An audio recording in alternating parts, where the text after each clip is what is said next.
नमस्कार दोस्तों, स्वागत है आप सभी का biology by Sandeep Tandon YouTube education platform.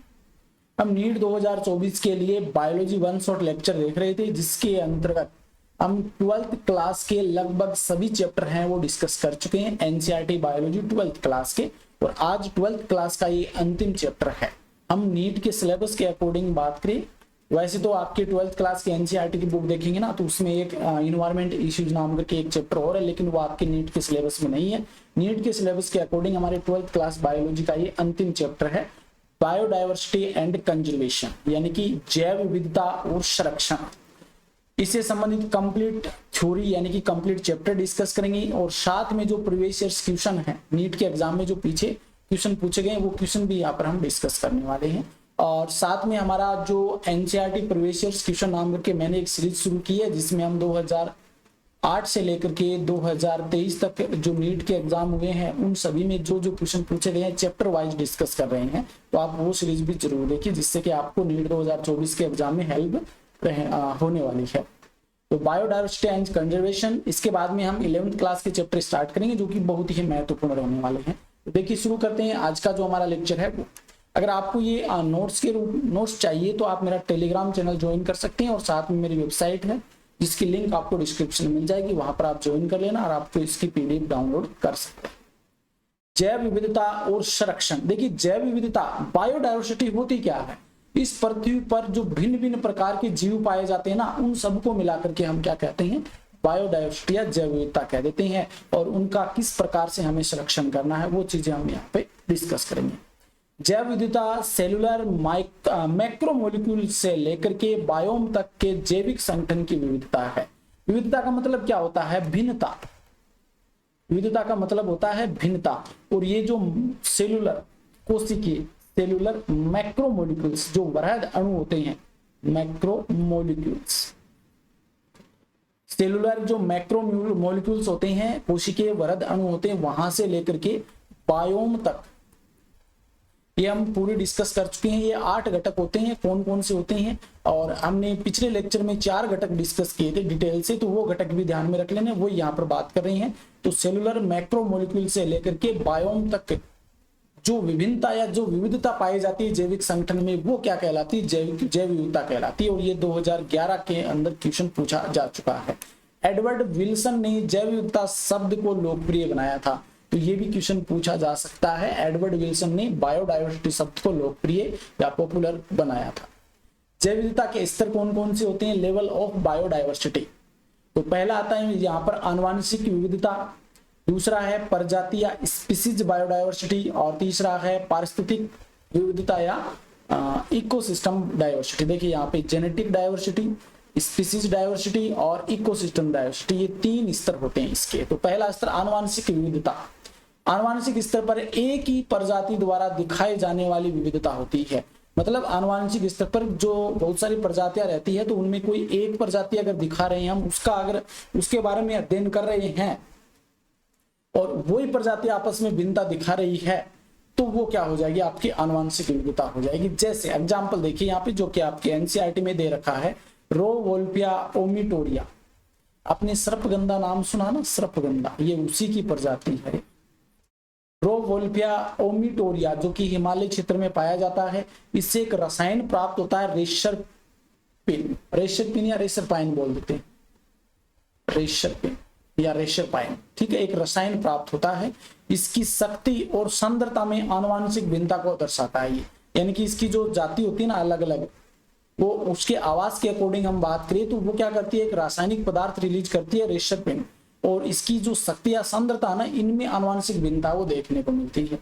जैसे भारत में चावल की 50,000 से अधिक विभिन्न प्रजातियां, चावल की अलग अलग प्रजातियां वो हमारे भारत में देखने को मिलती है। कितनी? 50,000 से अधिक। आम की 1,000 से अधिक किस्में यहाँ पर है। जैसे आपने नाम सुना लंगड़ा आम, पता नहीं किस किस प्रकार के नाम आपको देखने को मिलते हैं। तो आम की लगभग 1,000 से अधिक किस्में हैं। ये क्या है? ये आनुवांशिक विविधता है, और नीट 2013 में यहाँ से क्वेश्चन पूछा गया है, ठीक है। अब आता प्रजाति विविधता। आनुवांशिक विविधता तो एक ही जाति में जो अलग अलग भिन्नताएं देखने को मिलती हैं वो हो जाएगी आनुवांशिक भिन्नता। अब प्रजाति भिन्नता या प्रजाति विविधता क्या होती है? प्रजाति डायवर्सिटी क्या होती है? Species diversity. प्रजाति स्तर पर विविधता, स्पीसीज के स्तर पर विविधता जो होती है ना, वो हो जाएगी आपकी स्पीसीज डायवर्सिटी, मतलब अलग अलग स्पीसीज के अंदर जो विविधता देखने को मिलती है। जैसे पश्चिमी घाट में पूर्वी घाट की तुलना में अधिक उभयचर प्रजातियां होती है। पश्चिमी घाट की तुलना में जो पूर्वी घाट है वहां पर अधिक उभयचर जो एम्फीबियंस होते हैं उनकी प्रजातियां देखने को मिलती है। तो ये जातीय विविधता या कह सकते हैं स्पीसीज डायवर्सिटी हो जाएगी। नीट 2020 में यहाँ से क्वेश्चन बना है। फिर आता पारिस्थितिकी विविधता। पारिस्थितिकी विविधता यानी कि इकोसिस्टम डायवर्सिटी। इसमें पारिस्थितिक तंत्र में विविधता देखने को मिलती है। पारिस्थितिक तंत्र अलग अलग जो होते हैं ना पारिस्थितिक तंत्र, उनमें भिन्नता, जैसे कि एग्जाम्पल के लिए पोंड मान लीजिए, जो तालाब है, रिवर है, नदियां हैं, इनमें जो विभिन्नताएं देखने को मिलती है वो पारिस्थितिकी तंत्र स्तर पर विविधता हो जाएगी। उदाहरण के लिए नॉर्वे जैसे स्कैंडिनेवियाई देश, नॉर्वे जैसे स्कैंडिनेवियाई देश की तुलना में भारत में रेगिस्तान, वर्षावन, मैंग्रोव, मूंगा चट्टान, गिल्ली भूमि, जवरंद मुख और अल्पाइन घास के मैदानों में अधिक पारिस्थितिक तंत्र विविधता देखी जाती है। नॉर्वे देश और भारत देश की तुलना की गई है कि इनकी तुलना में भारत में क्या होता है कि रेगिस्तान है, वर्षावन है, मैंग्रोव, मूंगा चट्टान, गिल्ली मिट्टी, जवरंद मुख, अल्पाइन घास के मैदान है, वो अधिक पारिस्थितिक तंत्र की विविधता यहाँ पे भारत में देखने को मिलती है। तो ये जैव विविधता के स्तर हो गए, जहां से अगर क्वेश्चन बने तो आप आराम से कर सकते हैं। पृथ्वी पर प्रजातियों की कुल संख्या, जिसे हम वैश्विक प्रजाति विविधता कह देते हैं, ग्लोबल स्पीसीज डाइवर्सिटी कहा जाता है। ग्लोबल स्पीसीज डाइवर्सिटी, ठीक है। पृथ्वी पर प्रजातियों की कुल संख्या IUCN 2004 के अनुसार, international union code of nomenclature, IUCN 2004 के अनुसार अब तक 1.5 मिलियन से अधिक प्रजातियों का वर्णन किया गया है। इतनी प्रजातियां हैं जिनका वर्णन किया जा चुका है IUCN के अनुसार। तो ये डाटा थोड़े से ध्यान में रख लेने हैं। जानवरों में कीड़े सबसे अधिक प्रजाति समृद्ध समूह है। जानवरों सबसे समृद्ध मतलब क्या होता है कि ये पूरे स्थान पर, पृथ्वी पर जितने भी स्थान हैं उन सभी स्थानों पर कीड़े जो होते हैं या कीट जिसे हम बोल सकते हैं या आर्थ्रोपोडा संघ के जो सदस्य हैं ना, वो पूरे स्थानों पर फैले हुए होते हैं। 70% यानी कि 70% यानी हर 10 जानवरों में से 7 कीड़े होते हैं। अगर कोई भी स्थान अगर चुने, उस स्थान पर हम 10 जीव को चुने ना, तो उस 10 में से 7 आपको कीड़े मिलेंगे या कीट मिलेंगे। आप चाहे भारत की बात कर लो, चाहे वो इधर रूस की बात कर लो, इधर नीचे ऑस्ट्रेलिया की बात कर लो, या कनाडा या उस तरफ अफ्रीका अमेरिका की बात कर लो। अगर किसी भी स्थान से अगर हम 70% या वहां से 10 जानवर अगर उठाते हैं तो उनमें से 7 आपको कीड़े देखने को मिलते हैं। ये AIPMT 2011 में पूछा गया। रॉबर्ट मे के वैश्विक अनुमान के अनुसार पृथ्वी पर लगभग 7 मिलियन प्रजातियां हैं। ये रॉबर्ट मे का नाम याद रख लेना। इनके अनुसार कितनी प्रजातियां पृथ्वी पर? 7 मिलियन स्पीसीज हैं। मैंने प्रजातियों को उष्णकटिबंधीय क्षेत्रों में खोजी गई प्रजाति माना, ये इसी के अनुसार है। यानी अब तक कुल प्रजातियों में से केवल 22% ही दर्ज की गई है। जो टोटल पृथ्वी पर प्रजातियां पाई जाती है ना, उनमें से केवल 22% प्रजातियां ही दर्ज की गई है, इनका ही वर्णन किया जा चुका है। ये रॉबर्ट मे कहते हैं। आगे देखिए, पौधे और कवक 22% सहित पौधे और कवक सहित पौधों की तुलना में पशु अधिक विविध हैं। कहने का मतलब क्या हुआ है कि 22% जो बताया ना, इतनी प्रजातियां की जो गणना की गई, तो उनमें से पादप या कवक ले तो इनकी तुलना में अगर हम इसके साथ में तुलना करें पशुओं या जंतुओं के साथ, तो जंतुओं में अधिक विविधता हमें देखने को मिलती है। ये यहाँ पे बताया है कि पादपों और कवकों की तुलना में इनको हम शामिल करके देखें तो जो पशु या जंतु होते हैं उनमें अधिक विविधता देखने को मिलती है, और ये भी 70% से अधिक विविधता इनमें होती है। तो नीट 2013 में यहाँ से क्वेश्चन पूछा गया। कवक प्रजातियों की संख्या सभी कशेरुक प्रजातियों, जिसमें मछली है, स्पीसीज वर्ग, उभयचर एम्फीबियन, सरीसृप, रेप्टाइल्स और मैमल्स की कुल संख्या से अधिक होती है। कवक प्रजातियों की संख्या की हम बात करें तो जितने भी कशेरुक हैं उनकी संख्या की तुलना में इनकी जो संख्या होती है, कवक की संख्या ज्यादा होती है। नीट 2012-13 में यहां से क्वेश्चन बना है, तो ये इंपॉर्टेंट, ठीक है। ये इनकी हम आगे बात करेंगे, इसके लिए मैंने एक स्ट्रक्चर भी ऐड किया, देखिए ये रही। वैश्विक जैव विविधता का प्रतिनिधित्व है पौधे अकशेरुकी कशेरु के प्रमुख वर्ग की प्रजातियों की आनुपातिक संख्या।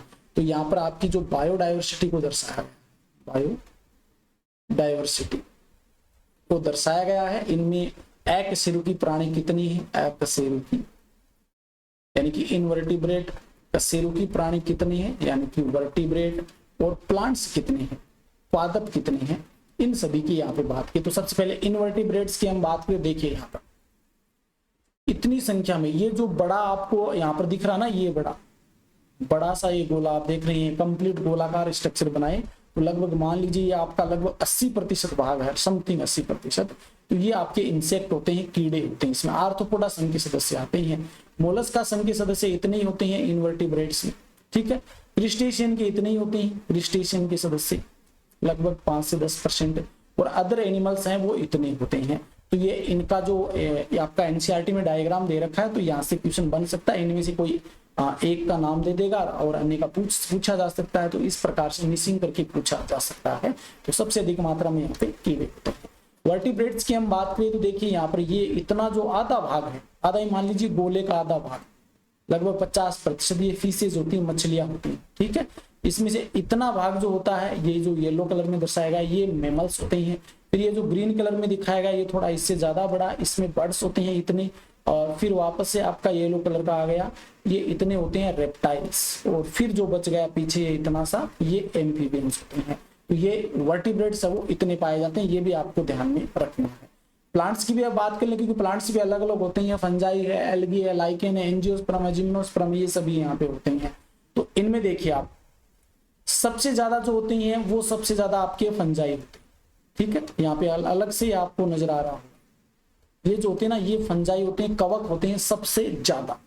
इसके बाद में हम बात करें, ये जो ग्रीन कलर में आपको नजर आ रहा है इससे थोड़े से कम होते हैं, फंजाई से थोड़े से कम होते हैं आपके कौन से, एंजियोस्पर्म, जो सबसे विकसित पादप हम मान सकते हैं, आवर्तबीजी पादप, ठीक है। इसके बाद में ऊपर देखिए ये जो ब्राउन कलर में नजर आ रहा है ये मोसेज होते हैं, टेरिडोफाइट्स होते हैं, और फिर ये फर्न्स होते हैं, ये भी टेरिडोफाइट के सदस्य होते हैं, ये थोड़ा सा जो नजर आ रहा है। फिर नीचे रेड कलर में जो है ये एल्गी होती हैं, और ये थोड़ा सा येलो कलर में दिखाया गया ये लाइकेन्स होते हैं, ठीक है। ये आपके प्लांट्स वाला डिवाइड किया गया है। तो ये आपके एनसीईआरटी में डायग्राम दे रखा है, याद रख लेना, ये पूरी बायोडायवर्सिटी होती है। इस प्रकार से ये जो अलग अलग भिन्नता देखने को मिलती है, अलग अलग प्रकार की जीव देखने को मिलते हैं, यही आपकी बायोडायवर्सिटी कहलाती है। आगे देखिए कुछ डाटा दे रखे हैं, उनकी बात कर लेते हैं। देखिए भारत के पास दुनिया का केवल 2.4 भूमि क्षेत्र है। टोटल जो भूमि क्षेत्र की हम बात करें, पर ये मान लीजिए आपका ग्लोब होगा, इसमें लगभग 2.4% जो भाग है वो इंडिया के पास है, भूमि है।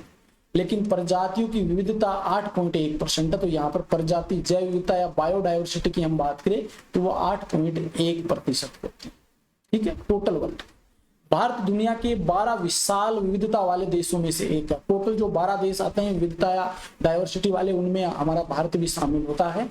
भारत से लगभग 45,000 पौधों की प्रजातियां हैं, भारत में लगभग 45,000 पौधों की प्रजातियां, और इससे दोगुनी, मतलब 45,000 तो ये हैं, लगभग इससे दोगुनी लगभग 90,000 जंतु प्रजातियां यहाँ पर पाई जाती है। इंपॉर्टेंट तथ्य याद रख लेना, लगभग 45,000 तो यहाँ पर प्लांट्स की स्पीसीज देखने को मिलती है, और इससे दोगुना, 2 से गुना कर देते हैं तो लगभग 90,000 यहाँ पर क्या होते हैं, जंतुओं की प्रजातियां देखने को मिलती है या स्पीसीज।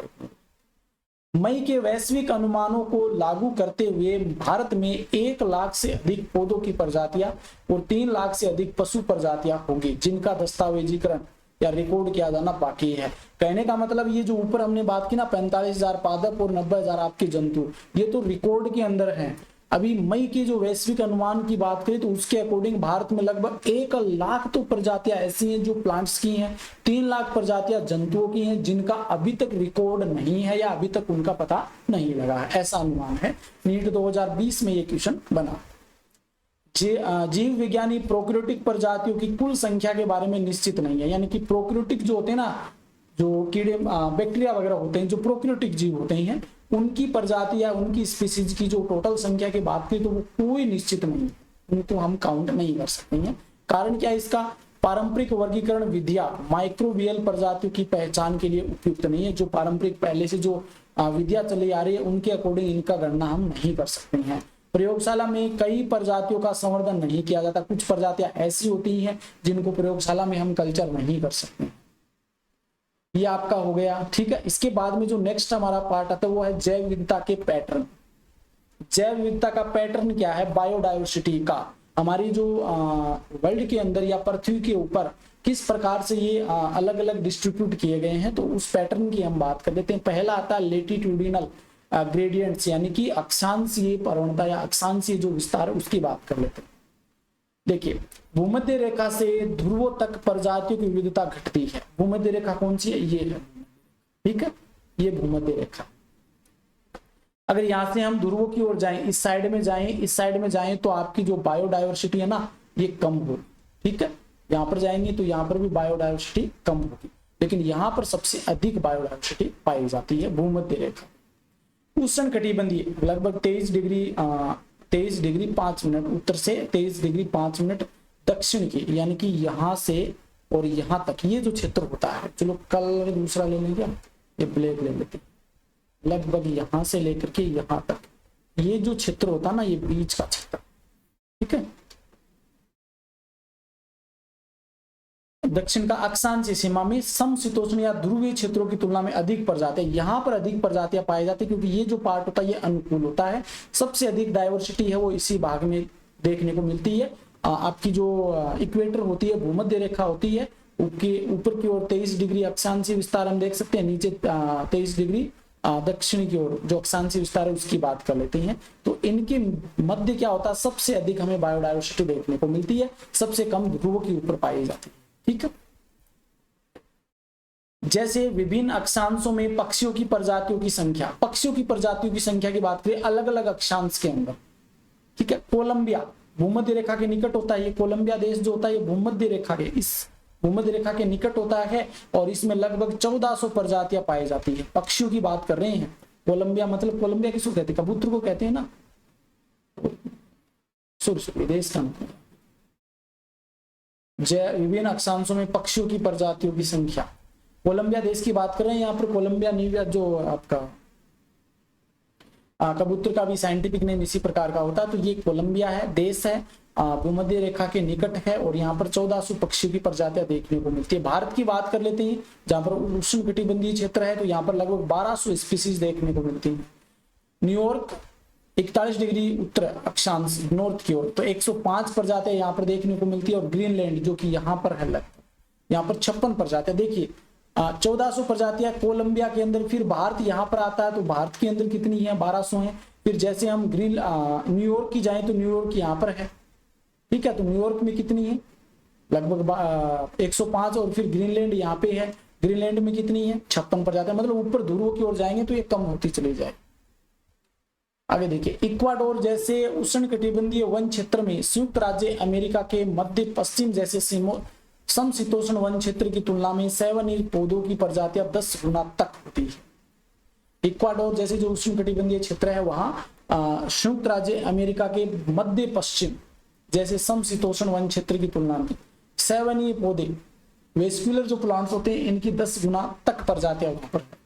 उष्ण कटिबंधीय अमेजोनियन वर्षावन, उष्ण कटिबंधीय जो अमेजोन जंगल है ना, फॉरेस्ट है, वहां के जो वर्षावन जो कि दक्षिण अमेरिका में है, में पृथ्वी पर सबसे बड़ी जैव विविधता देखने को मिलती है। पृथ्वी की सबसे बड़ी जैव विविधता की बात आए तो आपके अमेजोन फॉरेस्ट हो जाएगा, जो दक्षिण अमेरिका में है, यूएसए में, ठीक है। पौधों की 40,000 प्रजातियां वहां पर, 40,000। मछलियों की 3,000 प्रजातियां है, स्पीसीज हैं। पक्षियों की 1300 स्पीसीज हैं। स्तनधारियों की 427 स्पीसीज देखने को मिलती हैं वहां पर अमेजोन फॉरेस्ट में। 427 स्पीसीज है वो उभयचर की हैं, और सरीसृप की 378 स्पीसीज है वहां पर उपस्थित हैं। इसके अलावा जो अकशेरुकी प्राणी है ना, उन अकशेरुकी जीवों की 1,25,000 स्पीसीज है वहां पर मौजूद है। तो ये जैव विविधता का सबसे बड़ा अगर एग्जाम्पल पूछे कि सबसे ज्यादा जैव विविधता, तो अमेजोन फॉरेस्ट हो जाएगा, जहां पर क्या होती है इस प्रकार से अलग अलग प्रजातियां हमें देखने को मिलती है। नीट 2020 में ये क्वेश्चन पूछा जा चुका है। आगे देखिए उष्णकटिबंधीय में जैव विविधता प्रजाति समान जैव विविधता सबसे अधिक होती है। उष्णकटिबंधीय क्षेत्र कौन सा होता है? जब हम ग्लोब बनाते हैं तो बीच वाला जो आपका इक्वेटर होता है, भूमध्य रेखा जो होती है, इसके ऊपर आसपास वाला जो क्षेत्र होता है ना 23 डिग्री है और 23 डिग्री है, ये जो बीच का क्षेत्र ये उष्णकटिबंधीय क्षेत्र है। सबसे अधिक यहीं पे पाई जाती है जैव विविधता, क्योंकि उष्णकटिबंधीय में विकासवादी समय अधिक था, अपेक्षाकृत स्थिर वातावरण, कम मौसमी, उन्हें अधिक सौर ऊर्जा प्रदान होती है जो अधिक उत्पादकता में योगदान करते हैं। तो सबसे इंपॉर्टेंट क्वेश्चन यही बनता है यहाँ पर कि उष्णकटिबंधीय क्षेत्र में सबसे अधिक जैव विविधता देखने को मिलती है।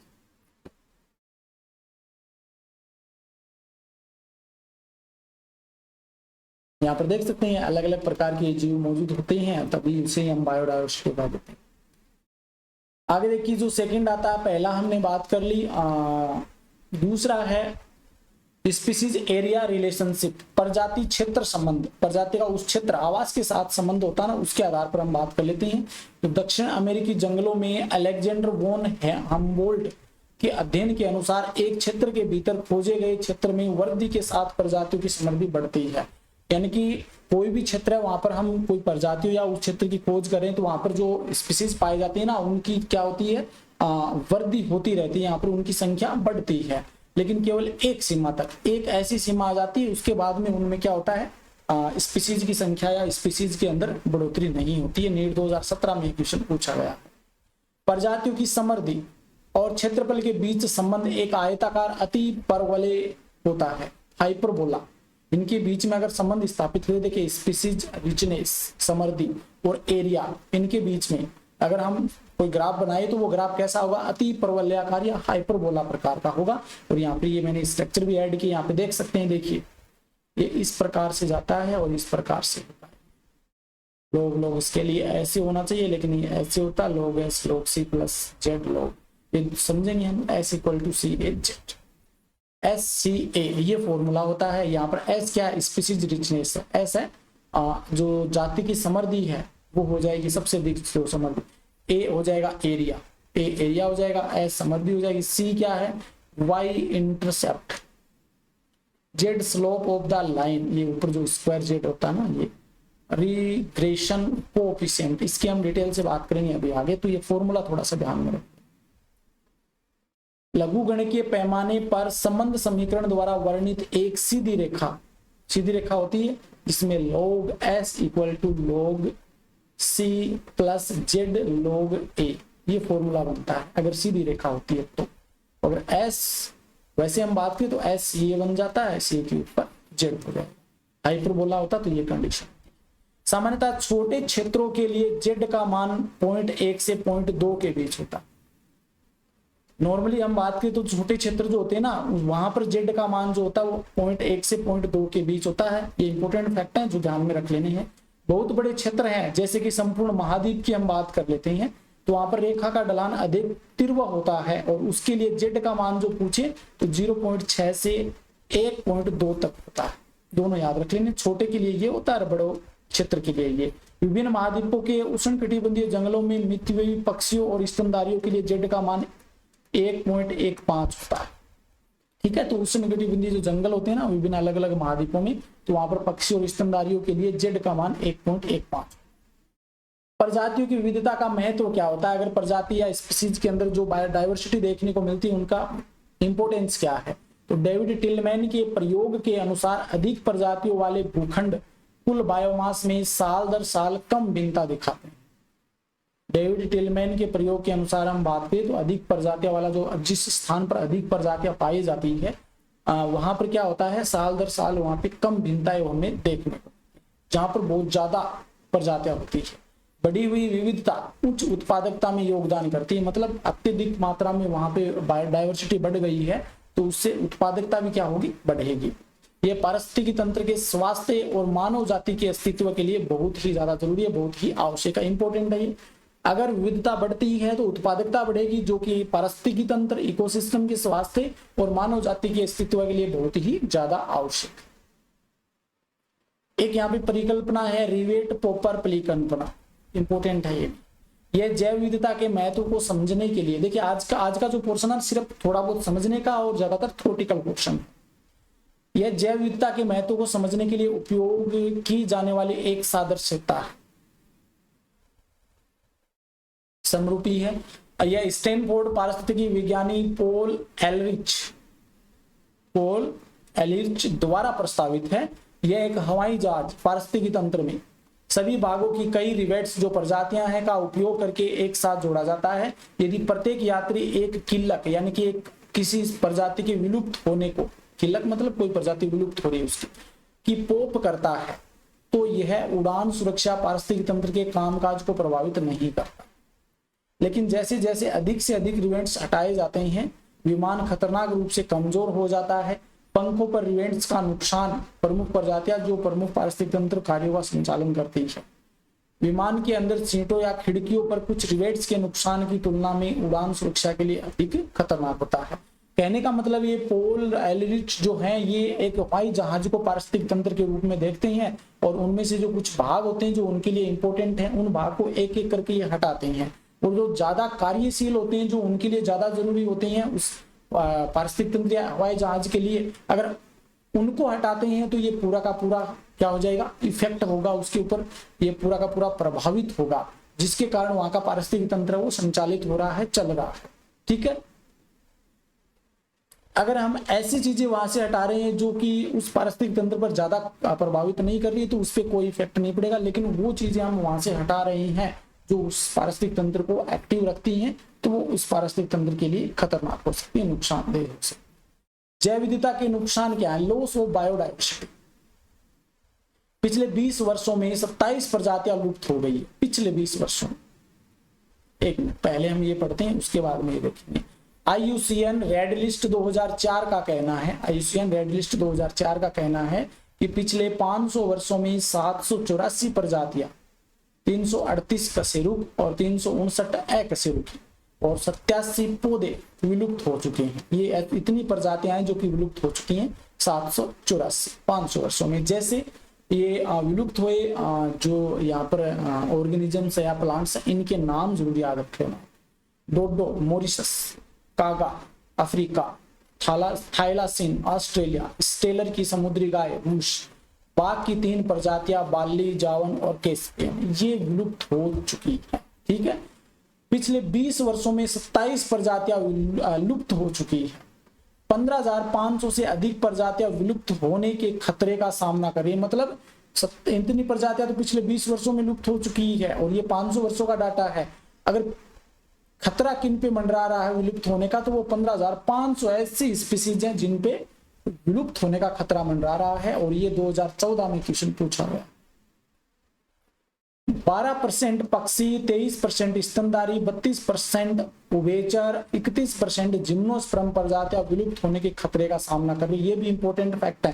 कितनी? 12% पक्षी, 23% स्तनधारी, 32 उभयचर एम्फीबियंस, 31% जिम्नोस्पर्म, ऐसी स्पीसीज है जो कि विलुप्त होने के कगार पे है। वर्तमान विलुप्ति दर पूर्व मानव काल की तुलना में 100 से 1000 गुना ज्यादा तेज है। पहले की तुलना में अब ज्यादा तेजी से विलुप्त हो रहे हैं, और यदि यह प्रवृत्ति जारी रही तो अगले 100 वर्षों के भीतर लगभग 50% प्रजातियां विलुप्त हो जाएगी। जिस प्रकार से अभी जो हो रहा ना उसी प्रकार से जारी रहा तो लगभग 100 वर्षों में 50% प्रजातियां वो विलुप्त हो जाएगी। जैव विविधता के नुकसान के प्रभाव, ये तो हमने लॉस देख लिए। अब इसके प्रभाव क्या है?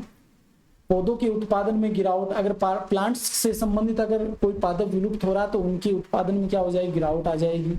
बहुत ज्यादा पादप होंगे तो विविधता होगी तो उत्पादकता अधिक होगी, प्रकाश संश्लेषण अधिक करेंगे। अगर वो प्लांट में गिरावट आ रही है तो उसकी उत्पादकता, प्रोडक्टिविटी में भी कमी आएगी। पर्यावरणीय गड़बड़ी से सूखा पड़ने लग जाएगा। पर्यावरणीय गड़बड़ी क्या हो सकती है? बाढ़ वगैरह आना ये हो सकता है, सूखा पड़ना ये हो सकता है। हमारे द्वारा भी हो सकता है कि वहां पर जंगल में आग वगैरह लग जाना, जैसे किसी जंगल में चंदन के पेड़ होते हैं वो आपस में टकराते तो आग लग सकती है। तो ऐसी जो पर्यावरणीय घटनाएं होती हैं तो उनके कारण भी क्या होता है? जैव विविधता को भारी नुकसान होता है। पौधों की उत्पादकता, जल उपयोग, कीट एवं रोग चक्र जैसी पारिस्थितिकी तंत्र प्रक्रियाओं में परिवर्तनशीलता में वृद्धि होगी। तो देखिए प्लांट के द्वारा जो प्रोडक्टिविटी होती है, उत्पादकता, वो प्रभावित होगी। जल उपयोग, जल की मात्रा है वो भी प्रभावित होगी। कीट रोग जैसे है ना चक्र, पारिस्थितिकी जो तंत्र होता है उसमें मिनरल्स वगैरह का जो होता है चक्कर के रूप में होता है, जैसे फॉस्फोरस, कार्बन चक्र, ये चीजें होती हैं, इन पे भी इफेक्ट पड़ेगा। कीट होते ही हैं, उन पे भी प्रभावित होगा। जो अलग अलग डिजीज होते हैं वो भी प्रभावित होंगे। ये सभी चीजें हैं बायोडायवर्सिटी के कारण अगर नुकसान होता है वो प्रभावित होगी। जैव विविधता हानि के कारण, जैव विविधता अभी हमने क्या कर लिया, लॉस देख लिया, उसके बाद में क्या प्रभाव होते हैं वो देख लिया। अब कारण क्या है कि जिससे जैव विविधता को हानि हो सकती है, द एविल क्वार्टेट। क्या हो सकता है, कौन से कारण है जो इससे हानि होती है? देखिए, एक तो हो जाएगा अत्यधिक दोहन। दोहन का मतलब होता है कि कोई भी चीज है उसका अत्यधिक रूप से उपयोग करना। जैसे एग्जाम्पल के लिए जंगल है तो हम क्या करते हैं, उस जंगल में अत्यधिक मात्रा में लकड़ियां काटने लग जाते हैं, जिससे पेड़ पौधों को काटने लग जाते हैं, तो वो भी क्या अत्यधिक दोहन में आता है। अब वहां पर हम इंडस्ट्रियलाइजेशन कर देते हैं, कोई कंपनी वगैरह या कुछ वहां पे बनाने के लिए वहां के पेड़ पौधों को काट लेते हैं, तो वो भी क्या अत्यधिक दोहन के अंतर्गत आता है। वहाँ की पेड़ पौधे हैं वो तो प्रभावित होते हैं, वो तो नष्ट होते हैं, साथ में जो पक्षी वगैरह या जीव जंतु जो रहते हैं वो भी प्रभावित होते हैं, जिससे हमारी बायोडायवर्सिटी प्रभावित होती है, इकोसिस्टम प्रभावित होता है। ठीक है, एक तो अत्यधिक दोहन हो जाएगा कि स्टेलर की समुद्री गाय, यात्री कबूतर आदि अत्यधिक दोहन के कारण विलुप्त हो गए। ठीक है ना, ये अत्यधिक दोहन के कारण विलुप्त हुए हैं, जिनका यहाँ पे नाम दे रखा है, जो आपके एनसीईआरटी में भी दे रखा है। आवास हानि विखंडन सबसे महत्वपूर्ण कारण है। आवास हानि और विखंडन सबसे महत्वपूर्ण कारण। जैसे उष्णकटिबंधीय वर्षावन, यहाँ पर 14% से 6% तक क्या होती है, क्षति हो गई है। हजारों हेक्टेयर वर्षावन कुछ ही घंटों में नष्ट हो रही है। सोयाबीन की खेती या मवेशियों के लिए घास के मैदानों को परिवर्तित करने के लिए अमेजोन वर्षावन को काटा जा रहा है। अमेजोन जो वर्षावन है वहां पर सोयाबीन की खेती करने के लिए या मवेशियों के घास उपलब्ध करवाने के लिए वहां पे उनको काटा जा रहा है, जिससे हमारी जैव विविधता को नुकसान हो रहा है। विखंडन बड़े क्षेत्रों की आवश्यकता वाले जीव और प्रवासी जानवरों को बुरी तरह से प्रभावित करता है। ये जो विखंडन होता है, कोई भी चीज हम काट रहे हैं, तोड़ रहे हैं, ये चीजें वहां पर रहने वाले जितने भी जीव हैं, जीव जंतु, उन सभी को बुरी तरह से क्या करते हैं, प्रभावित करते हैं, उनके आवास को प्रभावित करते हैं। आगे है विदेशी प्रजातियों का आक्रमण। विदेशी प्रजातियों का आक्रमण कैसे, जैसे यहाँ पर अगर कोई प्रजातियां है, जैसे एक एग्जांपल हम उसका ले लेते हैं, एक जो जलकुंभी का ले लेते हैं कि पानी में अगर हम जलकुंभी लगाते हैं तो वहां पर क्या होता है, ये पूरे जल में फैल जाती है, और फैलने से जो नीचे जीव जंतु रहते हैं पानी में, उनको उपलब्ध पर्याप्त मात्रा में ऑक्सीजन नहीं मिल पाती, जिसके कारण नीचे की प्रजातियां विलुप्त होने लग जाती है, नष्ट होने लग जाती है। तो ये जो अलग से बाहर से लाई गई प्रजाति है जो कि हमारे लिए नुकसान हो सकती है। एक कैक्टस प्लांट है, वो भी एग्जाम्पल ले सकते हैं कि वो जब लेकर के आए थे ना हमारे हिंदुस्तान में, तो वहां पे कैक्टस के बहुत ज्यादा पैदा जो होते हर जगह अपना स्थान बना लिया था, लेकिन फिर उन कैक्टस को खाने वाले जीव भी यहाँ पर हम लेके आए, तब उस पर कंट्रोल किया। तो कुछ एग्जाम्पल दे रखे जो आपके एनसीईआरटी में दे रखे, उनकी हम बात कर लेते हैं। विदेशी प्रजाति स्वदेशी प्रजातियों के हास का कारण बनती है। जैसे आप देखते हैं ना, एक बबूल जो कीकर होती है, देसी कीकर, वो, और एक हम विलायती कीकर जिसे हम बोलते हैं, जो कि बहुत ज्यादा संख्या में फैली हुई है। विक्टोरिया झील जो पूर्वी अफ्रीका में है, वहां से नील पर्च के प्रवेश के कारण सिक्लिड की 200 से अधिक प्रजातियां विलुप्त हो गई। ये नील पर्च जो होती है, ये विक्टोरिया झील जो पूर्वी अफ्रीका में वहां पे प्रवेश करवाई गई, जिसे सिक्विड की जो मछलियां हैं, इनकी लगभग 200 से अधिक प्रजातियां विलुप्त हो गई। नीट 2016 में ये क्वेश्चन पूछा गया। आगे देखिए पार्थेनियम, ये आर्थेनियम नहीं है, गलत छपा हुआ यहाँ पे, पार्थेनियम है। पार्थेनियम यानी कि गाजर घास, लेंटाना और आइकोर्निया, ये आइकोर्निया जो जलकुंभी की अभी हम बात कर रहे थे ना, वो आइकोर्निया जो जलकुंभी होती है, जैसी आक्रामक खरपतवार प्रजातियों ने देसी प्रजातियों को नुकसान पहुंचाया है। तो ये हम बात कर चुके हैं पहले ही आइकोर्निया की। तो पार्थेनियम याद रख लेना, लेंटाना है, आइकोर्निया, ये क्या करते हैं, जलकुंभी, ये आक्रामक खरपतवार होती है और जो देसी प्रजातियां उनको नुकसान पहुंचाती है। ये आइकोर्निया कैसे पहुंचाती है मैं बता चुका हूँ कि पूरी पानी पे फैल जाती है और नीचे वाले को ऑक्सीजन नहीं उपलब्ध। जलीय कृषि के लिए अफ्रीकी कैटफिश क्लेरियस गैरीपिनस का अवैध परिचय हमारी नदियों में स्वदेशी कैट मछलियों के लिए खतरा पैदा हो गया। यानी कि जो अफ्रीकी कैटफिश है क्लेरियस गैरीपिनस, इनको हमारी जो नदियां उनमें छोड़ा गया, जिसके कारण हमारी जो कैटफिश है उनके लिए ये खतरा पैदा हो गया। ये तो संख्या में बढ़ रही है लेकिन इनकी संख्या कम हो रही है। तो ये नीट 2019 में ये भी क्वेश्चन पूछा गया है। तो विदेशी प्रजातियों के आक्रमण से संबंधित कई एग्जाम्पल दे रखे हैं जो आपको ध्यान में रखनी है। सविलुप्ति, जब कोई प्रजाति विलुप्त हो जाती है तो उससे जुड़ी हुई प्रजातियां भी नष्ट हो जाती है। ये भी इंपॉर्टेंट उदाहरण है। अगर कोई भी प्रजाति आपस में साथ साथ रहती है, अगर वो एक प्रजाति विलुप्त हो गई तो उससे जुड़ी हुई दूसरी प्रजाति भी विलुप्त हो जाती है। जैसे सहजीवी का एग्जाम्पल देख सकते हैं, तो सहजीवी में भी ऐसा ही होता है, सिम्बायोसिस वाली कंडीशन में। मेजबान के विलुप्त होने पर परजीवियों का विलुप्त हो जाना, परजीवी वाला भी देख सकते हैं, जैसे अमरबेल या कस्कुटा जो है उसका देख सकते हैं। अगर किसी खेजड़ी के ऊपर अमरबेल है और खेजड़ी नष्ट हो गई तो अमरबेल अपने आप ही नष्ट हो जाए। ये और भी बहुत सारे एग्जाम्पल हो जाएंगे इसके। सविकसित पादप परागत पारस्परिकता द्वारा एक का विलुप्त होना दूसरे के विलुप्त होने की ओर ले जाता है। अगर एक विलुप्त हो गए तो दूसरा अपने आप विलुप्त हो जाएगा। जैव विविधता संरक्षण, ये तो आपकी बायोडायवर्सिटी के बारे में हो गया, उसके लॉस हो गए, उसके कारण हो गए, प्रभाव हो गए। अब बायोडायवर्सिटी का हम कंजर्वेशन संरक्षण किस प्रकार से कर सकते हैं, और संरक्षण के कारणों की 3 श्रेणियां यहाँ पे दे रखी है। पहली है नैरो अल्टीटेरियन आर्ग्यूमेंट्स, संकीर्ण उपयोगितावादी तर्क, संकीर्ण उपयोगितावादी तर्क। दूसरा है ब्रॉडली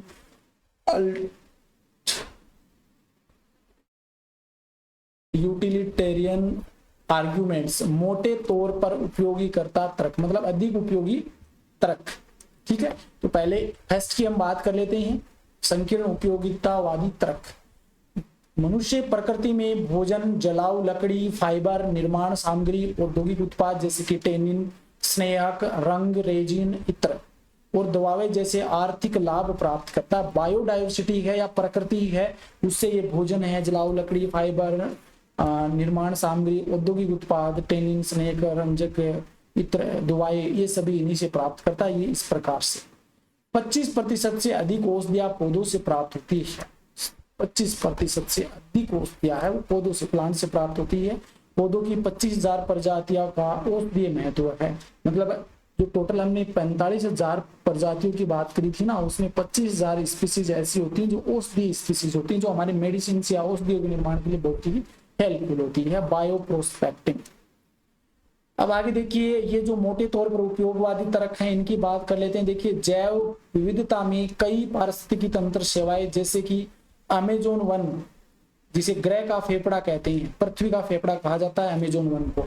अमेजोन वन पृथ्वी के वायुमंडल में कुल ऑक्सीजन का 20% ऑक्सीजन है वो पैदा करता है। ये इंपॉर्टेंट है, ये फैक्ट पूछा जा सकता है कि जैव विविधता में कई पारिस्थितिकी तंत्र सेवाएं उपलब्ध, जैसे कि एग्जांपल है अमेजोन वन जो होते हैं, अमेजोन जंगल जो होता है उसे हम पृथ्वी का फेफड़ा कहते हैं। वो टोटल पृथ्वी पे वायुमंडल में जो ऑक्सीजन रिलीज होती है उसका 20% उत्पादन है वो अमेजोन वन करता है।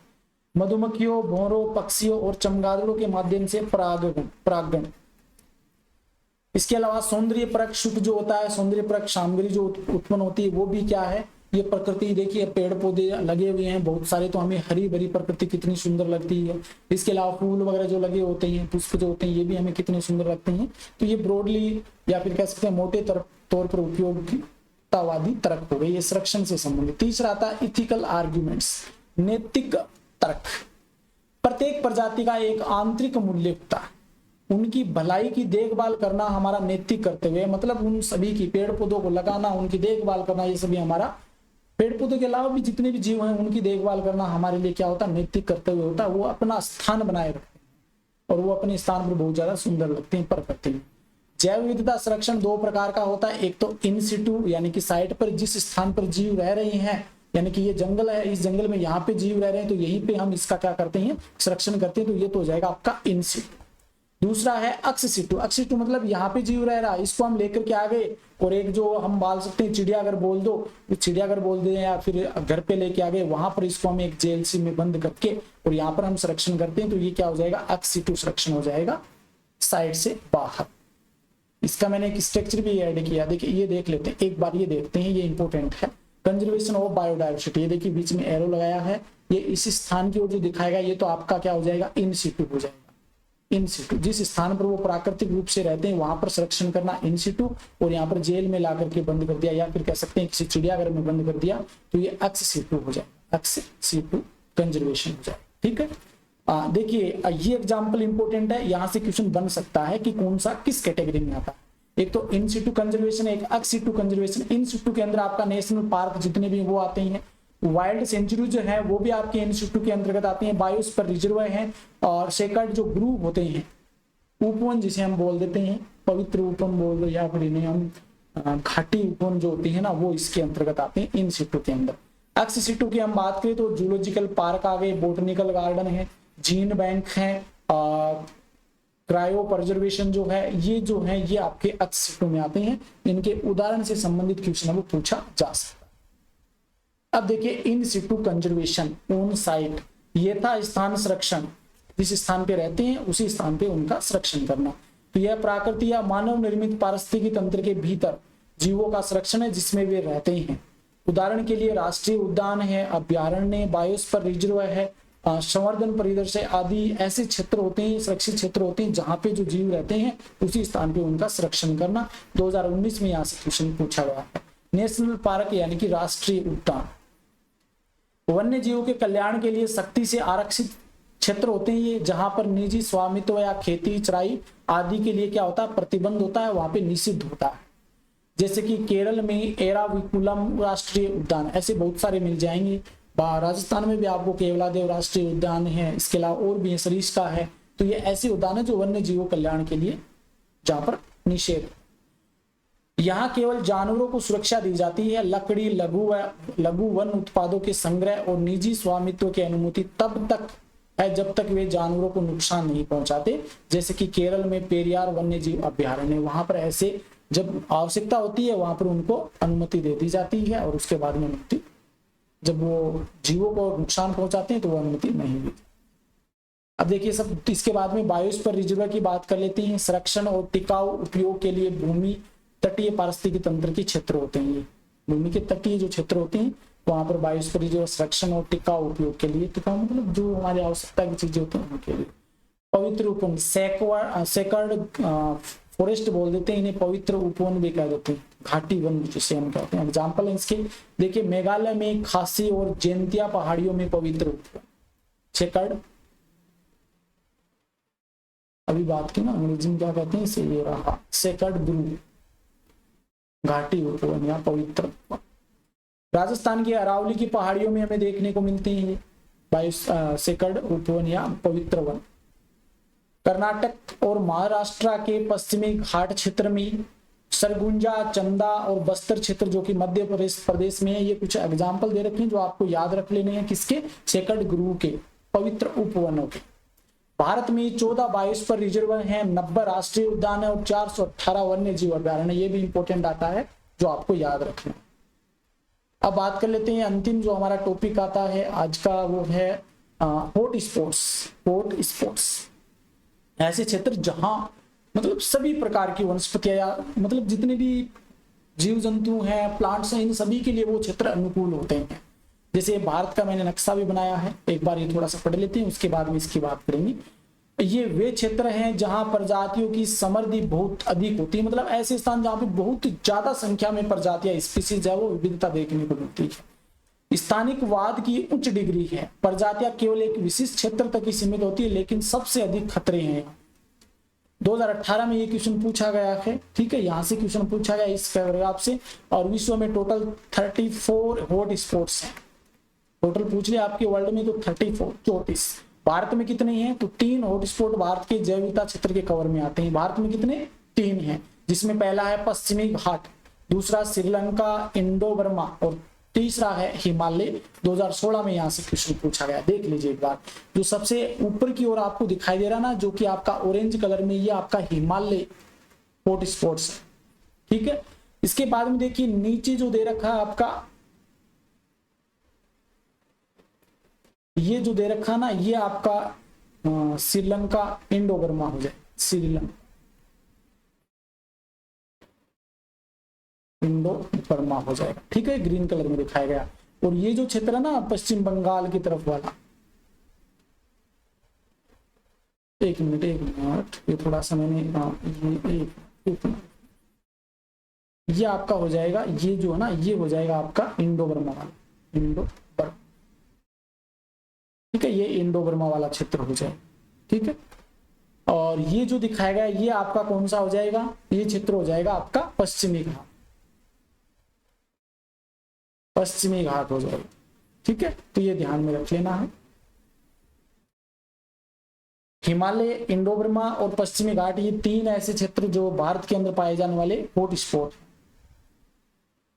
जैव विविधता के संरक्षण हेतु अंतरराष्ट्रीय प्रयास, इंटरनेशनल लेवल पर क्या प्रयास किए गए हैं बायोडायवर्सिटी को बचाने के लिए? पृथ्वी शिखर सम्मेलन, पृथ्वी शिखर सम्मेलन, अर्थ समिट जो हुआ था, पृथ्वी शिखर सम्मेलन जो हुआ था रियो डी जेनेरिया में 1992 में, 2019 में यहाँ से क्वेश्चन पूछा गया है। ठीक है, कब हुआ था या फिर इसकी जगह पूछ लेता है। ठीक है, उद्देश्य क्या थे इसके? पहला है, फर्स्ट पॉइंट है कंजर्वेशन ऑफ बायोडायवर्सिटी, जैव विविधता का संरक्षण करना। ठीक है, दूसरा है सस्टेनेबल यूज ऑफ बायोडायवर्सिटी, जैव विविधता का सतत उपयोग, मतलब सतत रूप से उसका उपयोग करना। तीसरा है आनुवांशिक संसाधनों के उपयोग में लाभ साझा करना, ये तीसरा। ये 3 उद्देश्य थे किसके? पृथ्वी शिखर सम्मेलन रियो डी जेनेरियो 1992। सतत विकास पर विश्व शिखर सम्मेलन जोहान्सबर्ग दक्षिण अफ्रीका में 2002 में हुआ था। सतत विकास पर विश्व शिखर सम्मेलन जोहान्सबर्ग दक्षिण अफ्रीका 2002 में। AIPMT 2008 में यहाँ से क्वेश्चन बना, देखिए यहाँ से भी बना और यहाँ से भी, दोनों ही याद रख लेंगे आपको। वैश्विक, क्षेत्रीय और स्थानीय स्तर पर जैव विविधता हानि की वर्तमान दर में कमी, 190 देशों ने जैव विविधता हानि की वर्तमान दर को कम करने के लिए संकल्प लिया है। तो ये जो सबमिट हुआ था 2002 में, इसमें वैश्विक या क्षेत्रीय या स्थानीय स्तर पर जैव विविधता को हानि जो हो रही है ना, उस दर को कम करने के लिए 190 देशों ने संकल्प लिया। तो इस प्रकार से ये हमारा चैप्टर कंप्लीट होता है, biodiversity and conservation. Very very important chapter है। 1 से 3 क्वेश्चन के मध्य यहाँ से क्वेश्चन पूछे जाते हैं, तो आपके ये क्वेश्चन कवर हो जाएंगे और इसके क्वेश्चन में आपको कल करवाते हैं। तो 1-2 चैप्टर के क्वेश्चन रहे हैं 12th क्लास की बात करें तो वो कंप्लीट हो जाएंगी। और नेक्स्ट जो हमारी थ्योरी की क्लास रहेगी 1 शॉर्ट लेक्चर, वो आपका 11th क्लास का फर्स्ट चैप्टर लेकर के आएंगे। तो लगातार इस चैनल पर बने रहिए। अगर आपको ये लेक्चर अच्छा लगा है तो इस वीडियो को अधिक से अधिक शेयर करें और वीडियो को लाइक करें और चैनल को सब्सक्राइब नहीं किया तो सब्सक्राइब जरूर कर लीजिए। आज के लिए इतना ही, धन्यवाद, थैंक यू।